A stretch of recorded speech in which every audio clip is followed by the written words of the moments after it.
Assalamualaikum warahmatullahi wabarakatuh. Hamdan wa syukran lillah nahmaduhu wa nasta'inuhu wa nastaghfiruh wa na'udzu billahi min syururi anfusina min sayyiati a'malina. Man yahdihillahu fala mudilla lahu wa man yudlil fala hadiyalah. Asyhadu an la ilaha illallah wahdahu la syarikalah wa asyhadu anna sayyidana Muhammadan abduhu wa rasuluh ba'atsallahu rahmatan lil alamin. Wa nusalli wa nusallim alaihi wa ala alihi fil awwalin wal akhirin wa fil mala'il a'la ila yaumiddin. Alhamdulillah jumpa kembali bersama Aventador 007. Kayaknya si Sugeng ini masih aja berusaha membuat orang percaya dengan dongengan ramalan silsilah DNI Ibrahim ini. Walaupun sudah terbukti bahwa ini semua hanya rekaan, hanya ramalan. Dan bukan itu saja, ternyata juga meleset. Tapi dasar Sugeng yang nggak tahu itu kok bisa dapat gelar doktor itu gimana ceritanya itu. Si Sugeng ini masih aja berupaya meyakinkan bahwa telah terbukti secara saintifik. Saintifik dari mana? Belum ada jurnal ilmiah yang mengatakan bahwa haplogrup Nabi Ibrahim itu adalah JY6074. Itu belum ada. Belum ada jurnal ilmiah yang mengatakan haplogrup Nabi Ismail itu JL859. Nggak ada, bos. Nggak ada, kamu boleh searching dimanapun. Nggak ada jurnal ilmiahnya. Nggak ada juga jurnal ilmiah bahwa haplogrup Nabi Ishak itu JZS2121. Mana jurnal ilmiahnya? Masa ramalan dipaksakan harus menjadi seolah-olah terbukti secara saintifik? Dan nggak ada juga itu Hashim haplogrupnya JY12869. Dari mana itu? Ngeramal macam apa ini? Ya. Kamu mau tanya dengan ulama nasab manapun, dengan manusia waras manapun, nggak ada menentukan leluhur itu dengan ilmu ramalan itu nggak ada. Masa kamu dokter mau menerapkan itu dengan membonceng ilmiah, seolah-olah ilmiah, pakai DNA, pakai SNPs, pakai STR, nggak tepat semuanya. Tidak ada bukti ilmiah yang dapat menunjukkan DNA Nabi Ibrahim. Teknologi yang kita miliki saat ini nih, untuk mengambil sampel dan menganalisis DNA hanya berlaku untuk jangka waktu yang relatif pendek dalam sejarah manusia. Ya. Teknologi toolsnya itu loh, nggak bisa nyampe ke sana. Itu semua cuma ilmu kira-kira, bos. Lagi Nabi Ibrahim itu adalah tokoh yang hidup ribuan tahun yang lalu. Mengenai informasi genetik tentang individu atau populasi pada masa itu tidak dapat dipulihkan secara langsung. Jadi sebagian besar cerita tentang Nabi Ibrahim itu didasarkan pada catatan sejarah dan agama yang disampaikan secara lisan atau tertulis dalam kitab-kitab suci seperti itu. Dan beberapa penelitian genetika telah mencoba untuk melacak asal-usul genetik populasi di wilayah Timur Tengah, termasuk daerah yang diyakini sebagai tempat kelahiran Nabi Ibrahim. Namun penelitian semacam itu cenderung memeriksa pola migrasi dan persilangan genetik pada tingkat populasi, bukan mengidentifikasi DNA individu spesifik dari tokoh sejarah tertentu seperti Nabi Ibrahim. Belum ada penelitian yang spesifik meneliti DNA Nabi Ibrahim, itu nggak ada. Cuman memeriksa pola migrasi manusia ini dari haplogrup.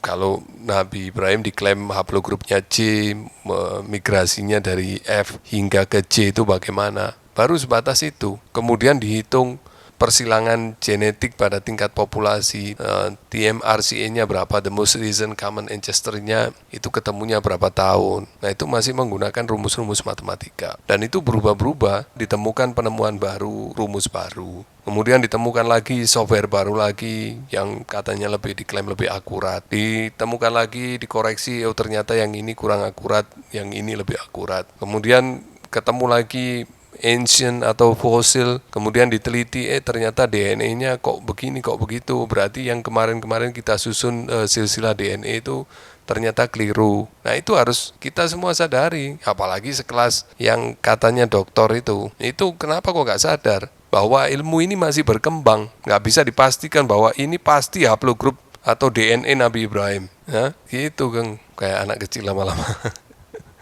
Janganlah memaksa fantasi Anda menjadi sebuah saintifik. Selain itu, perlu diingat bahwa cerita-cerita agama tentang tokoh-tokoh seperti Nabi Ibrahim memiliki makna dan nilai simbolis yang mendalam dalam konteks agama dan budaya. dan tidak selalu dimaksudkan untuk diinterpretasikan secara harfiah atau ilmiah. Coba interpretasikan secara ilmiah tentang mukjizat-mukjizat Nabi Ibrahim yang tertulis dalam kitab-kitab suci, baik itu di Taurat, Injil, apalagi Al-Quran. Misalnya Nabi Ibrahim, salah satu mukjizatnya beliau dimasukkan ke dalam bejana yang panas mendidih, tapi beliau selamat. Coba buktikan bagaimana itu secara ilmiah. Kalau Anda menuhankan ilmiah ini, lalu mengatakan ilmu nasab yang selama ini yang sudah divalidasi oleh para ulama dan dibenarkan oleh Al-Quran dan Sunnah, lalu Anda mengatakan saat ini sudah menjadi fosil. Kenapa sih masih mempertahankan fosil? Itu ada yang lebih ilmiah, yang lebih akurat. Pakai Y-DNA, bisa menyelidiki, menentukan nasab leluhur hingga ribuan tahun ke belakang. Bahkan ke leluhur Nabi Adam juga, sampai ke masa Homo sapiens, Denisovans, sampai terakhir asal muasal spesies itu dari mana, dari bakterinya itu berapa juta tahun yang lampau, dan lain-lain. Ya kan itu semua masih dalam hitungan-hitungan aja, menyesuaikan dengan teori evolusi yang selama ini diklaim sebagai yang paling ilmiah, kan cuma menyesuaikan itu. Coba itu diilmiahkan tuh, bagaimana Nabi Ibrahim bisa selamat walaupun dia ditaruh di dalam bejana yang sangat besar dan dibakar sebegitu. Mana bukti ilmiahnya, mana kitab sezamannya, mana dokumen eksternal yang mencatat peristiwa itu. Oh, di sana belum ada kitab, siapa bilang? Di Al-Quran ada kalimat, ada kata suhufi Ibrahim wa Musa. Berarti di zaman Nabi Ibrahim sudah ada tulisan-tulisan, orang menulis. Mau itu ditulis di batu-batuan atau di apa, pokoknya sudah ada tulisan. Bukti sejarahnya mana? Kalau Anda benar-benar memastikan bahwa ilmu DNA ancestry yang menggunakan Y-DNA itu menurut Anda adalah sudah pasti valid, bisa mendeteksi Nabi Ibrahim itu haplogrupnya apa. Ya valid gimana? Di Yahudi itu banyak ahli genetik. Kenapa nggak ada satupun ahli genetik Yahudi yang mendeteksi DNA Nabi Ibrahim? Padahal mereka yang menemukan ilmu DNA ini. Dan mereka sudah melakukan kajian-kajian sudah lebih dulu jauh dari kita. Bahkan tahun 2004 tuh Rabbi Yaakov Kleiman itu sudah bicara tentang DNA Yahudi. Dan dia mengatakan bahwa harusnya semua orang Yahudi itu haplogrupnya harus sama dengan orang Kohenim. Karena orang Kohenim itu yang paling rapi dalam menjaga silsilahnya, baik itu dari jalur ibu maupun dari jalur ayah. Dan mereka sangat ketat, mereka nggak boleh menikah dengan janda, mereka tidak boleh menikah dengan convert, atau kalau di kita istilahnya mu'alaf ya. Mereka ketat sekali, mereka tidak menikah kecuali dengan sesama Kohen. Waktu itu asumsinya seperti itu, hipotesanya begitu. Ketika modal haplotype dari orang-orang Kohenim diambil sampel-sampelnya, jadi ada istilah modal haplotype ya, yang menjadi contoh awal haplotype dari Kohenim, ya tentu saja mereka acuannya dari apa? Dari paper trail, yaitu buku silsilah. Ya, perhatikan kembali lagi, acuannya apa? Acuannya ya silsilah lagi, silsilah nasab. Nah, silsilah nasab ini ditulis pakai apa? Ya pakai ilmu nasab, yang kata si Sugeng fosil, yang kata Sugeng itu ada fosil. Ternyata itu justru yang menjadi acuan utama. Kemudian baru diambil sampel DNA-nya. Diambil berapa sampel. Ternyata haplogrup mereka itu bervariasi. Ada E, ada G, ada J, ada J1, ada J2, ada R, ada Q. Banyak variasinya dan banyak lagi. Awalnya mereka mengklaim bahwa haplogrup Kohenim itu JP58. Awalnya begitu. Tetapi setelah diambil sampel 1.500-an orang, ternyata mereka beda-beda semuanya. Dan justru yang JP58 tuh jumlahnya nggak sampai 35 sekian persen. Berarti 65% dari orang-orang Kohenim itu bukan berhaplogrup JP58. Sekarang mana yang benar? Itu baru penyelidikan dari orang-orang Yahudi. Belum orang-orang Kristen. Orang Kristen juga melakukan kajian-kajian DNA karena mereka tidak mau dianggap sebagai agama yang menghalangi ilmu pengetahuan. Itu pun juga menemukan macam-macam keragaman haplogrup, terutama di Ibrahim ini. Karena Nabi Ibrahim ini kan leluhur dari 3 agama sebetulnya, ya Islam, ya Yahudi, ya Kristen juga. Akhirnya setelah kebingungan di jalur di Ibrahim ini, kelompok saintis Kristen ini justru ingin melihat, coba kita cek, kita teliti aja dulu ke atas, ke Noah, ke Nabi Nuh, ke Shem, apa haplogrupnya. Toh kan Nabi Ibrahim keturunan Shem, keturunan Nuh, malah jauh ke belakang lagi. Tapi ya begitu, mereka menemukan keragaman di sini. Ada banyak faktor yang mempengaruhi kenapa bisa berbeda-beda ini. Haplogrup Y-DNA itu tidak spesifik untuk kelompok etnis tertentu seperti Yahudi atau etnis yang lain. Haplogrup Y-DNA adalah klasifikasi genetik yang digunakan untuk melacak garis keturunan patrilineal